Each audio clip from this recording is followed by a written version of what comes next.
Well, the 116th Congress is in its third week, and we're getting a better idea of how House Democrats want to use their newly regained power. The Associated Press is reporting at least three House committees and one subcommittee are planning to call in Education Secretary Betsy DeVos to defend some of her most polarizing policies in the previous 2 years of Republican control.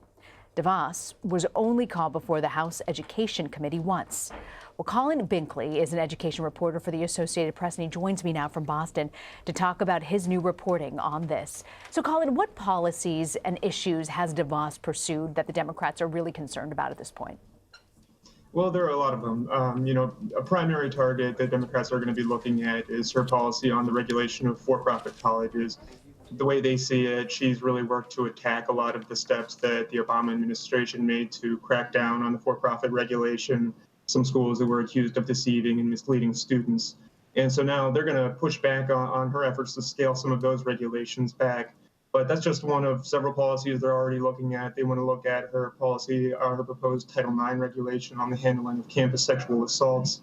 They want to look at her handling of civil rights issues for students. They really have sort of a full plate of policies that they've spent 2 years trying to oppose, and now they're going to have to decide which ones to pick at first. But, you know, Colin, the reality is without support from Senate Republicans, Democrats are unlikely to get any major legislation on education passed. So what are they really hoping to accomplish with these hearings?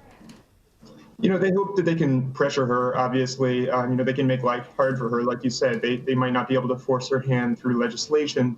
But if they keep calling her before hearings or sending letters asking for information, they can sort of add a lot of work and just sort of formally oppose policies that they've been fighting against.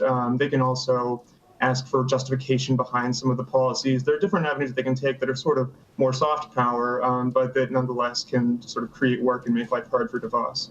You also write that House Democrats are hoping to reach a deal with Republicans on the Higher Education Act. What do they want to change? Well, you know, it's sort of it's a sweeping piece of legislation.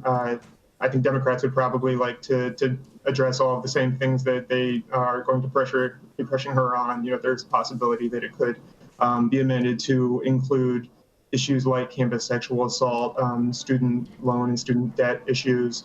It's the same issues that have been on the Democratic agenda for the last 2 years. It's just going to be an opportunity for them to build those into the law if they can. But there's still lots of skepticism that the law could actually be approved. It's just so wide-ranging that it would take a lot of work to get any sort of consensus. Associated Press education reporter Collin Binkley. Thank you, Collin, for joining us. Thank you.